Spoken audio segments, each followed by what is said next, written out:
Hello, welcome, welcome. Um, I'll give everyone just a couple minutes. I feel like I have to say that, even though we don't have to say that um, on Zoom. Hello, this session is the culture of learning and managing change, ongoing AI training too. And my name is Tristan Penn, and I work for NTEN, which is a technology nonprofit based out of Portland, Oregon. However, we are a national company or national organization, and we do a lot of coordinating. And my dog all of a sudden just decided to get his phone out. I'm so sorry. Um, we do a lot of coordinating and a lot of resources and community building for folks who are in, around, adjacent to the nonprofit sector. And I'm the director of equity and accountability. I use he, him pronouns. I'm Navajo, which is also known as Danette. And I'm going to hand it over. Albert, who are you? Hi, everybody. My name is Albert Chen. I'm based in the Cambridge, Boston area, and I run a consulting firm called Anago. We do a lot of AI training and coaching, as well as AI product design and development for mostly nonprofits, foundations, and a handful of businesses too. But I love just sharing everything I know as far as AI with the next, and everyone is on this wave of trying to survive together. And so we're all here just trying to help one another.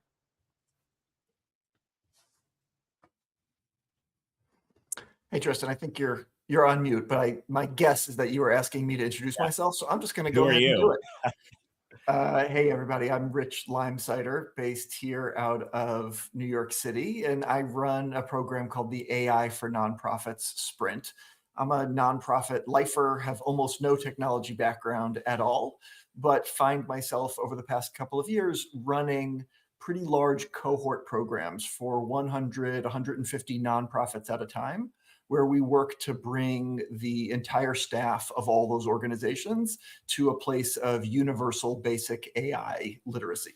So really trying to kind of set the floor of what would it take to make sure that almost every person we work with at our nonprofit organizations has the knowledge and the tools to make decisions about what they do and what they don't want to do themselves with AI on behalf of communities, and all of those thorny questions we're wrestling with.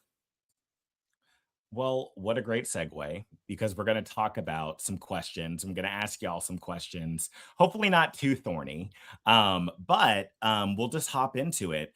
And I'm going to get into just like, I think what everyone has probably asked myself, you, Albert, Rich, and Albert, lots of times, like, what tool do we use? What do we use when we're when we're rolling this out into our organization or our company? And my question to y'all is, and Rich, I'll start with you. Does it matter like what tool you use when it comes to ongoing AI training, and how do you align your tool selection with the values that your organization or your company may have? Yeah, I mean, I think there's a couple of really important ways to approach this question, and particularly from the framing that I think we've been invited to do. I'm very appreciative that that Project Evident has invited us to have this conversation with. And I haven't had a chance to attend a couple of the other sessions today, but really thinking about what does it mean to engage in an equitable process, a fair process across a broad staff. The first thing to understand is tool selection is already too late. So, we have done surveys of, at this point, more than 10,000 nonprofit staff across 400 organizations we've had the privilege to work with. And 70% are already using AI at work, and only 25% have work in a workplace where any kind of AI policy or strategy has been set out. So tool selection has already been done by us and our colleagues. It is certainly worth having a conversation about, when we have the chance to try to guide some of that tool selection later. But we should all, be pretty realistic about the fact that many tools are happening on the desktops that we pay for and provide, and on the super powerful computers that we all carry around in our pockets now, whether we want to or not. From an ongoing education, training, engagement perspective, our strong feeling is that most regular folks ought to start with one of the 4 most common, most sophisticated generalist AI tools. So if you're a lawyer or a fundraiser, or you have a specific role, you're definitely being offered and sold a lot of particular AI tools. We still think that in the first 6-9 months, when folks are getting started really trying to understand what this generative AI revolution is all about, you should start with Claude, ChatGPT, Gemini, and then we refer to Copilot as the 4th tool, but of course are always reminding our colleagues that Copilot from Microsoft doesn't really exist, because Microsoft hasn't actually created an AI they like yet, and so they're mostly licensing ChatGPT, and they're starting to license some other LLMs as well. Awesome. Well, that's great. Albert, do you have any? Yeah. So I would agree with what Rich said. That I think of it also as kind of like, well, the big 3 with Copilot, that's kind of building off of the other ones. But part of it is leveraging what already exists on your tech stack, right? So if you're already on Google, use Gemini. If you're already on Microsoft, use Copilot, because a lot of the upstream questions they're going to have from policy and alignment and integration, it's already there. Even though I do apologize for a lot of folks who feel like they're stuck on one, and especially if they've already started using ChatGPT or Claude. Now, another kind of pointer that I've kind of discovered along the way is, if folks are already on ChatGPT, you say, all right, Claude is for your work. And so there's a natural separation, because actually user experience wise, it's really it's really annoying to log out and log back in and log out and log back in every time you want to switch between the two. So I just say, you know what, for your personal use, keep the one that you're using. For work, you're going to use Gemini. And so that way there's a clear separation of those 2 domains, even though everyone's really tempted to use the same one because it feels like they already know them. But that's kind of the discipline, organizational discipline, to say, we're going to use the one that is already made for work and has been, amplified with, technical terms, RAG, and all these other things to make it better for your use in work. This is made for you here. Your personal one, feel free to continue exploring. Just please keep our company organizational information out of it. So that's another tip. Awesome. Thank you. Well, we talked about which tool or how to segment them out. Those are all really great ideas. And I'm curious, for the sake of this session, where is the starting point for ongoing AI training? Where do we go? How do we roll that out? Is that something that's top to bottom? Is it something that's bottom to top? How does that look, sound, and feel for y'all when you're rolling out training? And Albert, I'll start with you. How I've done this with a lot of organizations is really make sure everyone has a really good foundation to start off with. I find that everyone's starting at different levels. Some folks have already gone out ahead and installed OpenClaw on their computers, and other folks have yet to even download or open ChatGPT. And so what I realize is, if we're going to do anything organizationally, get everyone on the same page. Do we understand what we mean by training? Do we understand what we mean by, a prompt? And even though for some folks it feels like I knew about this last year, it makes it so everyone doesn't feel too left behind. And then in addition to that, addressing really clear barriers and pushback, because you can't just gloss over them. You have to really meet people where they are. And then once you have that foundational understanding, then you say, hey, everybody, you have to start to just go and start to use it and test it out, not forcing them to say, now you have to revamp your entire workflow with AI, but just to say, test it out and know that it's probably not going to work out the way that you want it to, partly because of its limitations, although that is getting a lot better, but partly because you don't know how to use it yet. But that's okay. That's part of the learning process. And so I would say, even you don't necessarily need to go have extensive courses for everybody, although they do help, because structured learning does help. But a lot of it is just exploring in their own questions and use cases day to day. And even asking, the first thing I have a lot of people do is just ask AI to ask you a bunch of questions about your role, and then to give you feedback on how it can help you. Right. And then for a lot of folks, they're like, you can do that. I'm like, yeah. So it's a discovery process too, not just in the, Rich.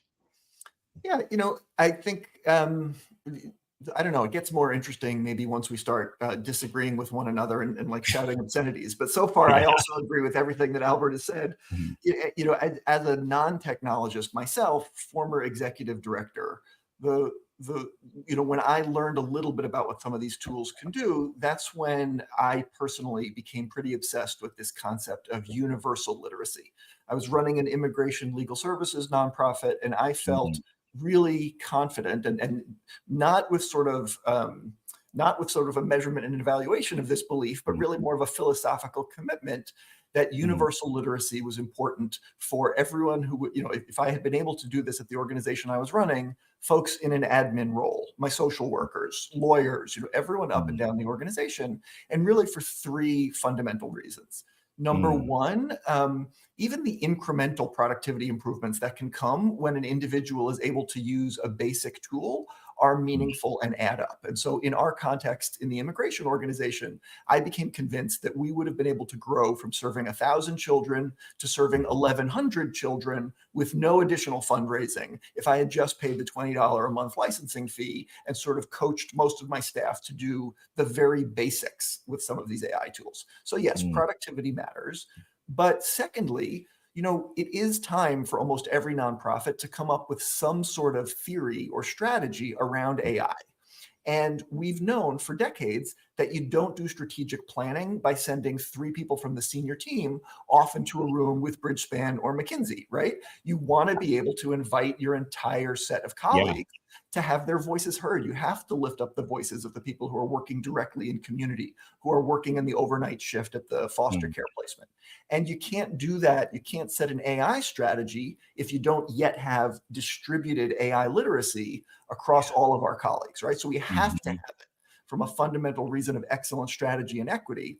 And then finally, many of the nonprofits we work with are very used to and need to be engaged in public policy issues. And so for housing issues, for substance abuse issues, for childcare issues, they always know, hey, there's this bill in the state legislature or in our local town council, and we know we're for it or against it because we have a really long history and a set of expertise around whether this piece of law is a good idea. In my home state, New York State, there are more than 100 laws in the state capitol right now that touch on AI regulation. And most of the nonprofits we work with have no idea which side is the good side or the bad side for the communities they're working with. And so again, we really want to distribute this idea of AI literacy, universal AI literacy. And so once we had this idea of universalizing AI literacy, you know, we had a chance to work with 19 organizations in 2024. We worked with 140 nonprofits in 2025.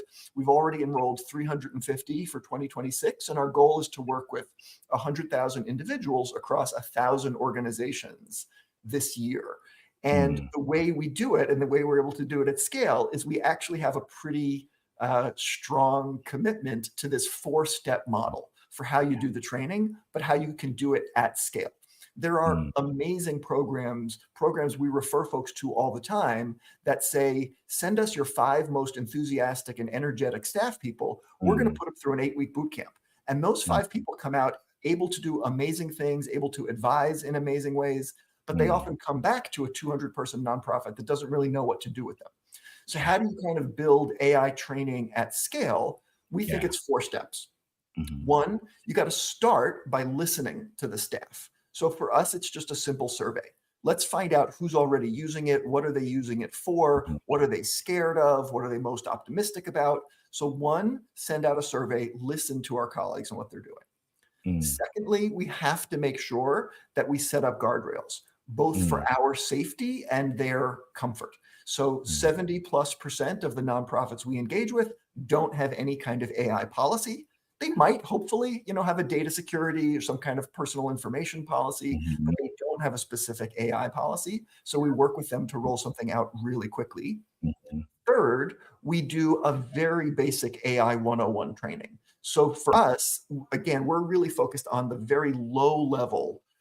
We do a one-time 90-minute training. That is the only AI training we do in our whole program. But it's on Zoom, and we can have thousands of people log in to a training at any given time. So we can support scale in that way. And then for us, the core of the work is actually setting up a facilitated peer learning opportunity over many months. And this is something that we do within our cohorts, but any nonprofit can do with their own team, where we basically say once a month for an hour or more, we want regular everyday staff coming together and sharing their experiences, what's been going well, what's been getting them stuck. And so rather than inviting in outside experts, which can be cost prohibitive, can be really hard to find people who truly know the specific industry that many nonprofits are working in, it's about facilitating this peer learning moment that I think is particularly appropriate because this technology is so new. You really can't hire a consultant who has 10 years of expertise because nobody has 10 years of expertise. So inviting our staff to do it among themselves is one of the most powerful ways to do that. Yeah, one thing that like stuck out to me too, and I really, really like what you're saying is the idea of like listening to staff and including them in on the process. I can't tell you how many times I've been a part of, in past nonprofits I've worked for, where it's like we have this bright, flashy thing that we're so excited about, and we're just so amped, and we don't really have like an idea on how we're going to use it, but we're just going to shoehorn it into our already existing program operation structure without much forethought. And I think I recall all of those times thinking, gosh, would have loved to have been a part of the planning process here before this was rolled out, and now we're stuck with it. And so one thing I would add too, and I think it's assumptive between all of us on stage here, is that you've thought about these things if you are going to roll out any AI tool or usage of or training, that you have examined why you're going to use it, how you're going to, what are the guardrails, like Rich was saying, of like, what are the guardrails that you don't want it to touch during your, with your operations? Is it specific data that is protected legally? Is it data that you have promised your community members that you're going to keep safe? And how does AI bump up against them or work with it? And what are you hoping? What are the hopes out of AI? Because I think if you just roll out AI and say, hey, we're going to have this as a part of our new lineup and like portfolio of tools, then you're going to get a lot of different usages down the road that you didn't foresee. So you can't plan for everything. However, you have to know why you're doing it. And it can't just be because it's bright and flashy and it was the coolest thing on the shelf. So I think with that being said, what are some simple things that nonprofit practitioners can do to support ongoing learning? Albert, I'm going to throw that to you.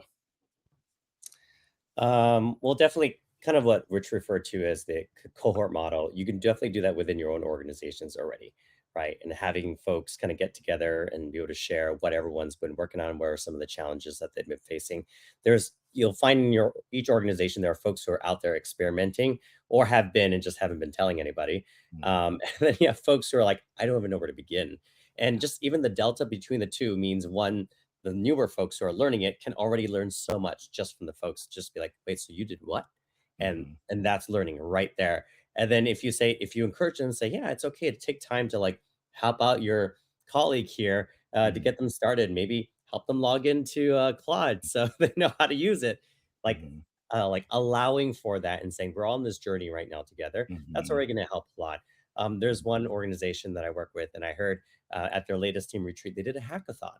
Right. And this is after months of, I had done a training months ago and I'd have monthly checkpoints in all the departments. But then they, as an organization, said, here are 5 pressing issues for our organization. And during physical gathering, they organized the hackathon to say, all right, everyone's breaking up into these 5 different teams, choose your own venture. And when lunchtime came, nobody showed up because everybody was on their computers, creating, presentations and prototypes and all that. Everyone was just so excited about it. And, the leadership came back and said, I think this is a very defining moment for us as an organization. Because it was the moment when everyone got it and they can see it and they saw the potential of AI to be able to solve these things at a very rapid pace. And they had ownership over these solutions that, we were going to choose a winner. We made everyone a winner because it was all so great. And now we're actually going to kick these off into real life initiatives. And they know we were able to engage in this because of AI and what it was able to help us do. And so it wasn't like replacing what they did. It was completely additive. So that kind of reduced the threatening nature of it. And just to see everyone's excitement around it, that was a really cool example. It's one of those things that, in what you said, like, maybe this is an inelegant analogy too, but I'm from Kansas and I'm a bit folksy.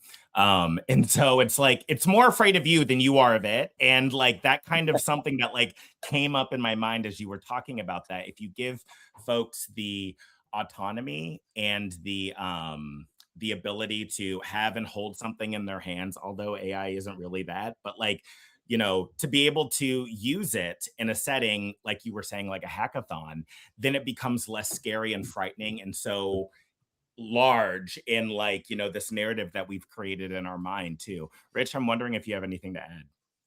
Yeah, I mean, I think maybe just more briefly, and because I sort of rambled on in my previous response. It all made sense. It did. I was following. One broader thing and then one more narrow. I mean, I think the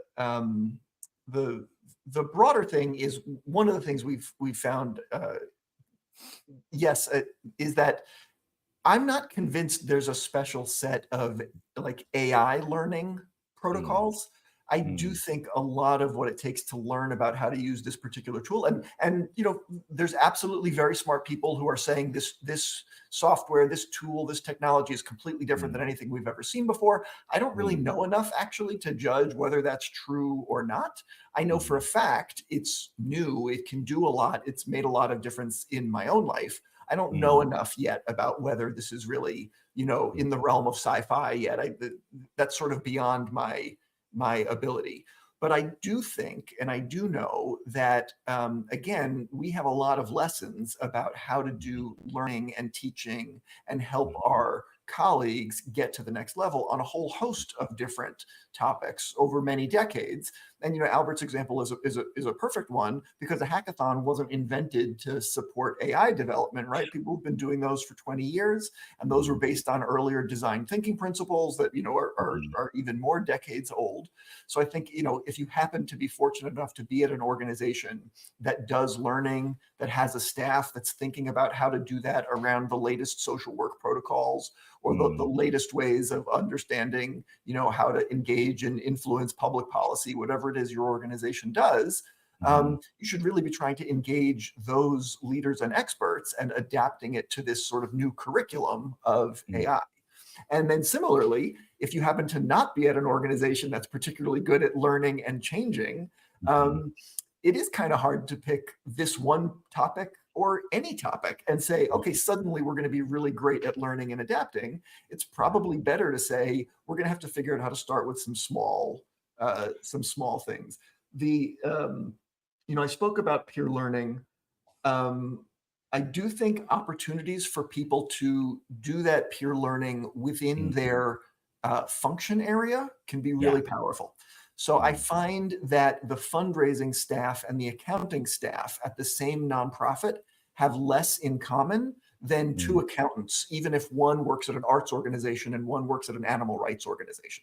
So leveraging the kinds of professional associations that exist in every community where fundraisers hang out together and chief operating officers hang out together, those are great ways to share best practices like this. And then one just sort of little tiny thing that's sort of a pet, whatever the opposite of a pet peeve of mine is, I really believe in video use cases. So I think there used to be these things, prompt libraries. People would just sort of list pages and pages of sentences that you were supposed to type in to AI, and this would sort of help you learn.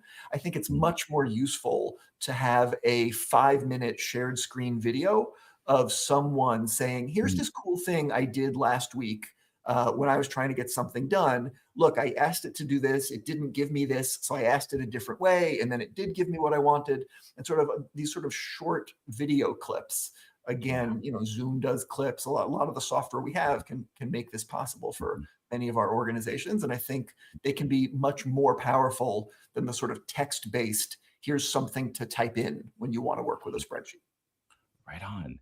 We touched on, how we should roll it out, or what are good practices of, and I'm curious too, around, I know we touched on the hype around AI, and it's real. It's not like it's something that's like made up. It's everywhere. And it came out of, I forget who said it, but it was like, no one has 10 years experience in this because it hasn't been around for 10 years.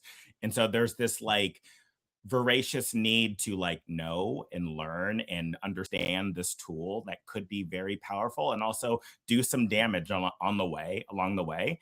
And it's our duty to like understand what our responsibility is in rolling out any sort of tool. And so my question is, with all that being said, what is hype, and what is like the real of it too? And I know maybe that's the $1 million question. And so w- how is it the same and different from tech disruptions in the past? We had different waves of new tools and new ways of thinking in terms of work. And I'm curious if you all have any thoughts around the comparing and contrasting and how this may be different in terms of past waves of things, and how to maybe go into things level-headed and not so rooted in hype. And I'll start with you, Albert. I see you have a lot to say. Yeah. So I would say for folks who are trying to live on the edge, some of the stuff that we're using sounds crazy because it is. And so I'm not going to say that it's all hype because I myself have experienced uses of AI where I have to stop in my tracks and be like, did it just do that? And so I do want to warn people that there are flashes of moments where it can do some incredible things. Either scaled work very quickly or incredible deep work that just would have taken a really long time. That being said, it is way harder than people realize to do that. And so that's kind of the reality right now is that where the edge is that there's just it's very spiky. It's really good at certain domains and very bad at other domains. And that's the edge. But the foundation the kind of the floor of what AI can do across the board is rising very rapidly. Yeah. And so most of the time, what I would say the bigger problem is false negatives, where people will use it and say, oh, I can't do that. It's no good. And I'll sit there and say, you could have used it differently. Now, usually if I used it to try to do the same thing, it will work, right? Is that AI's issue? Yes and no, right? AI needs to get a lot more intuitive so that it doesn't require somebody, reciting spells at it through prompt engineering to get it to what we want.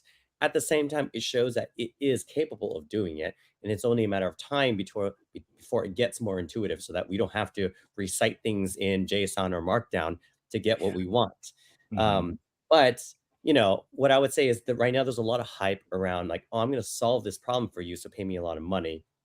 And although, yes, that is true, I don't know how much staying power that is. And so as an organizational leader, you have to ask yourself, is the pain worth paying this much extra to have somebody who solved this particular pain point for me?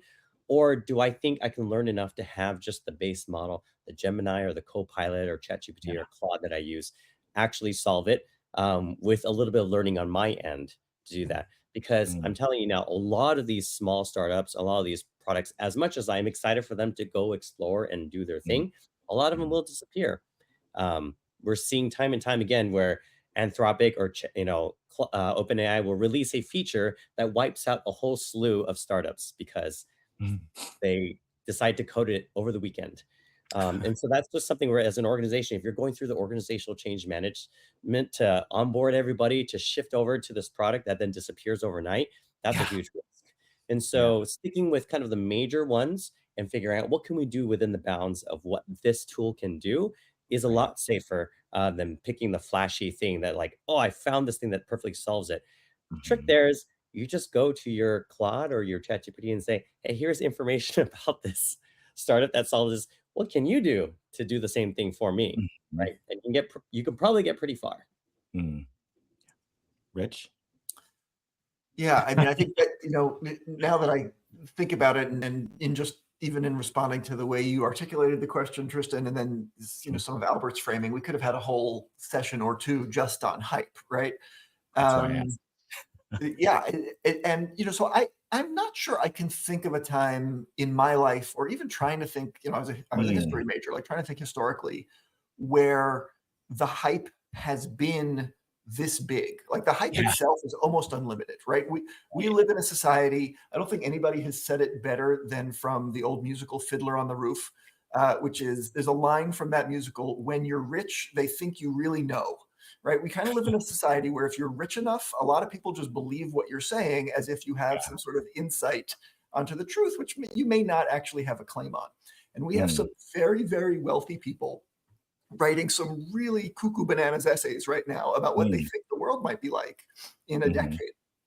I don't know if it's true or not, but the sort of the scope of what people are claiming can be possible in the world is massive. And it's pretty hard to understand how to manage that.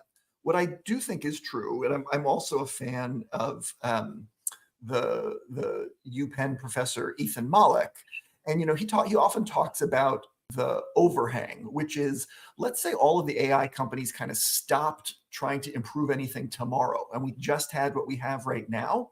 We've still got 5 years of organizations trying to figure out what to do with the version of the tools we already have that we're not using. So to the extent that the overall impact of AI in society is probably overhyped, that's not to say that there isn't also still a ton of real work that we can do even with the tools we already have. I absolutely think the impact of the tools we've already got available to us is, just as great, if not greater, than having a spreadsheet on all of our desktops. And I know for a fact that most of our colleagues don't know how to use a generative AI tool as well as they know how to use the spreadsheet program that's on their machine. So we have catching up to do.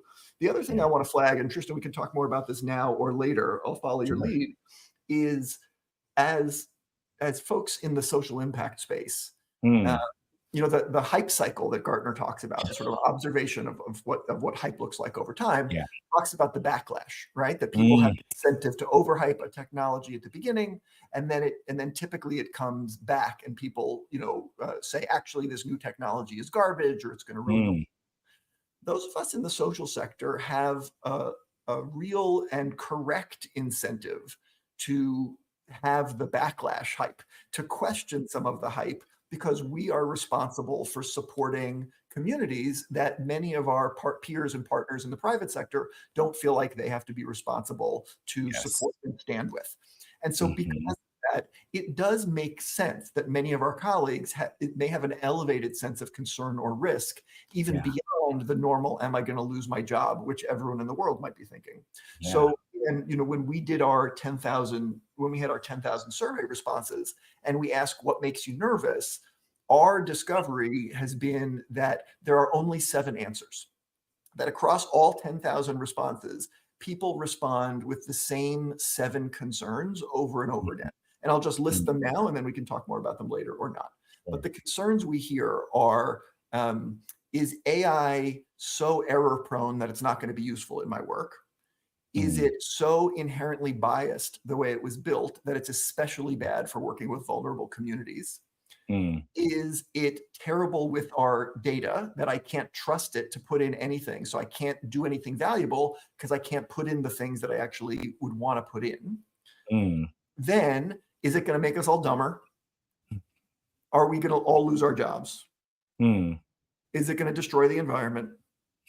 And are robots going to take over the world? And these are kind of the 7 things. And they're all worth listening to and understanding. I have different feelings about all 7. I feel much more worried about the middle 2 than I do about some of the last 2, but we can talk about all of them. But for our colleagues, when we're talking about a change management program and a broad training program, we have to be ready to entertain and have a deep conversation about every one of those 7 challenges.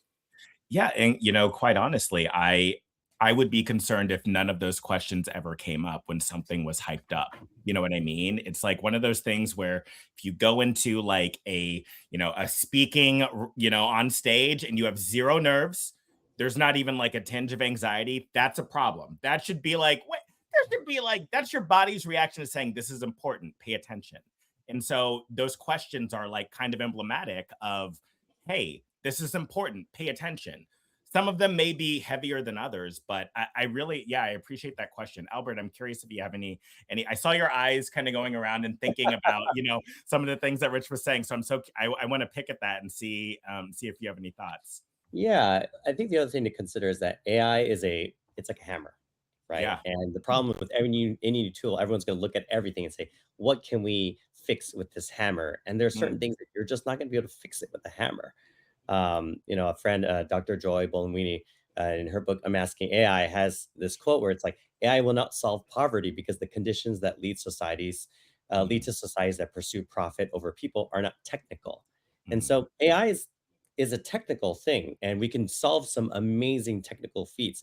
But there's a mm, whole bunch of problems in society that just can't be solved with a purely algorithmic mm, solution. And so we just have to be very honest about that and know where it can step in and where mm, it can't and where it shouldn't step in. mm. One thing that I also think of too, just in like both of those responses is like, yeah, like the pragmatism of like, where does this make sense? And like, where am I truly trying to fit a square peg into a round hole?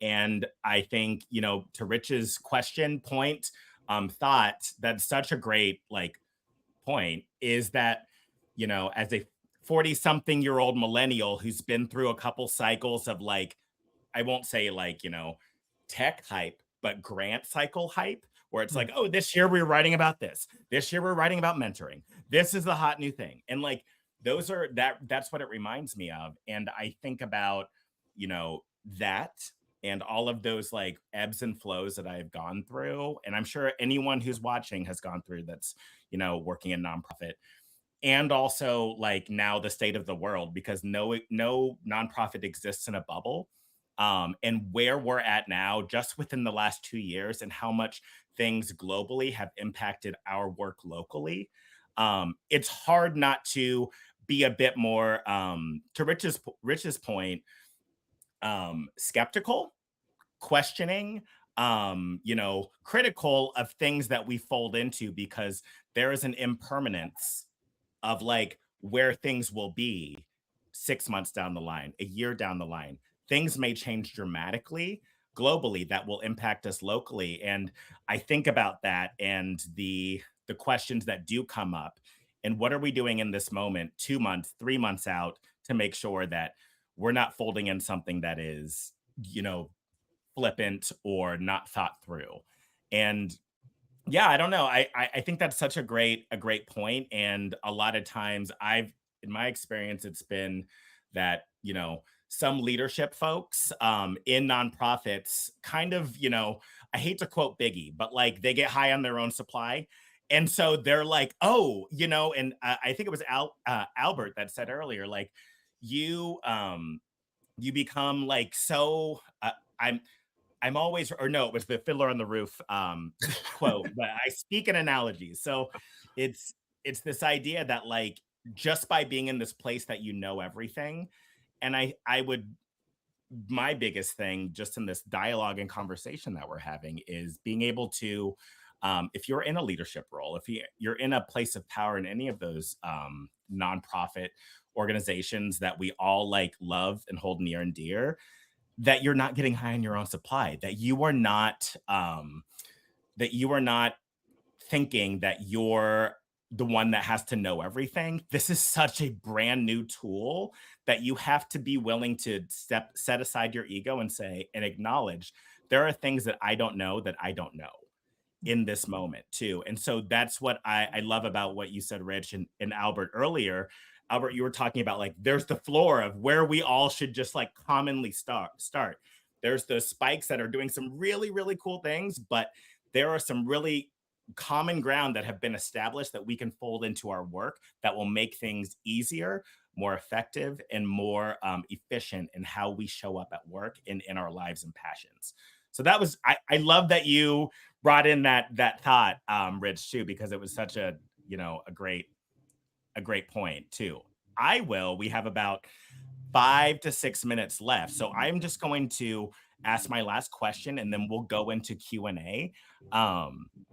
So I'm going to talk about continuous learning. We're talking about rolling out any sort of like training related to AI tools, practices, and how much is enough when it comes to, continuous learning? We talked about the rollout piece, and what would it take to get people to feel like they're sufficiently trained on AI? And I'll start with Albert. I think this might be something. Oh, what did you say, Tristan? I said I'll start with Albert too. Oh, good. We probably have different paths of what we think from this point, right? To be honest, the more and more I train up organizations in AI, the more I realize the skill sets are not specific to AI per se, right? When I think about what has allowed folks to really unlock greater uses of AI, it's actually folks who have critical thinking, folks who are creative, folks who dare to dream, folks who have grit, who are willing to overcome it giving you a bad answer and like figuring out how to get to work. It's folks who have really good communication skills, folks who know how to manage. All of these things are translating over into this new AI paradigm, right? Because of natural language processing, which is how large language models and AI work. And so it's not so much the programming skills themselves, although it's really helpful to have people who do understand the technical side of things. But it's almost like getting everybody to think more as a manager of really smart people. And if you had to be like, if you were forced to use the team and not just do it yourself, even though you could do it really well, but you had to, this was a group project and you had to include everyone in the team, how would you do this task differently? And so that's where I'll say pushing them to start to think about their approach, their work differently in this. The other framing is also rather than just thinking of substitution of using AI to do this task, thinking about how AI can augment the quality of what you're doing. And that's a slightly different framing, right? You're not just replacing one to one. In fact, you might not save any time. I always tell folks give your staff the freedom to not save time on this because it's actually really hard to all just go out of the right out of the gate saving time on all your tasks. What you're going to find immediately though is to apply a lot more quality improvement on the task you're doing. AI can do that easily for anybody. And then when they get to a place where then you can start to think about automation and all that. But I actually stay away from the word automation because I don't think that's necessarily helpful for a lot of cases, especially in the social sector. There's so many things that we do that is relational, that requires nuance, where I personally don't trust AI to do a lot of that. But I do trust AI critique our ability to do it well and better. And so then it kind of keeps us honest, where we can say, oh, we're getting by and people are happy. They'd be like, well, but could we do more? Could we actually be making a greater impact? Could we be serving more people? The answer is probably yes. And AI will call you out on that. Right. And so that's how I'd say that's the next level of beyond the basics is really helping people start to reframe the way they even approach the way they serve, the way they operate, and the way that they address the social issue that they care about. Yeah, I love that of like keeping us honest. In that, like, I think everyone goes into it being like, oh, it's going to solve everything. And I love the idea of someone who is like, just so like built up on who they are and they're a genius on things. And then like AI, I'm sure will humble them and be like, and I think that's a really great kind of leveling point for, regardless of where you're at in an organization, whether you're doing direct service or middle management or in leadership, that's a great way to keep folks honest. Rich, what are your thoughts? Yeah, just real quick. We just enrolled 164 nonprofits for our latest cohort, and they have 26,000 staff. And so I have a couple of 20-person nonprofits, which are kind of largely filled with master's degree professionals doing really interesting political advocacy. And then I have a couple of 1,500-person nonprofits with a really diverse mix of who their staff are, caretaking roles, all kinds of things like that. And so I would say across our spectrum, there's 20% of the staff should be really thinking from that managerial role because that's the role that makes sense for them, and there's tremendous opportunities for them in their work. And a lot of staff, I think, if they spent 10 hours using a generative AI tool over the next 3 months and then checked in on the technology improvements once every 6 months, that's plenty. I've personally unsubscribed from like a dozen daily AI newsletters. It's just too much already. I think from a change management perspective, we're just going to turn people off if we kind of keep reminding them how cool the new features that come out sort of every week or two. The vast majority of folks I talk to, I say, try to get yourself to a basic level and then come back every 6 months and see if there's some new feature you want to use. But other than that, don't drive yourself crazy. Right on. Well, wow. I mean, I wish we had like 2 more hours of this, of just like aggressively agreeing with each other. But alas, we all have lives away from our machines. But I wanted to open up really quick too, to maybe like one question from our Q&A. And I know that there's been some questions that have been coming up in the Q&A. And I also, before we hop into it, want to let people know that you can talk one-on-one with myself, Rich, Albert, in the lounge after this session. So please hop over after the session's done. So let's get into the Q&A. I see there's a lot, so we're only going to get to one. So I'm gonna, let's see, randomly pick one.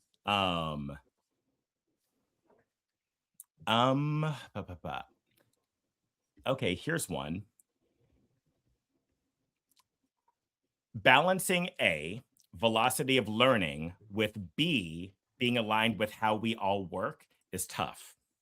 How do you think about navigating this in terms of encouraging hackathons and testing without promoting disorder or siloing?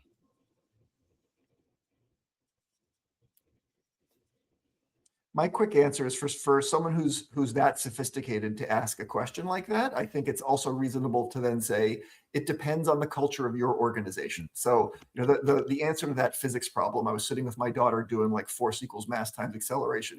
If we're gonna map the sort of velocity of learning, I think the constant that you need to solve for is the culture of the organization that you're in right now. And some organizations can handle that, and some you're gonna have to run slower. Right on. Albert, I'll let you have the last word.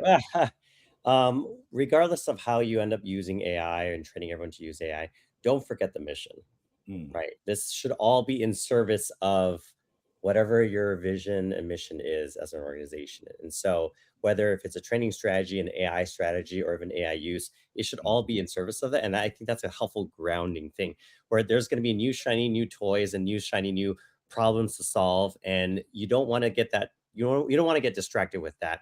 Do that on the weekend on your own time. But as far as for organization, make sure it still aligns towards the goal there. Right on.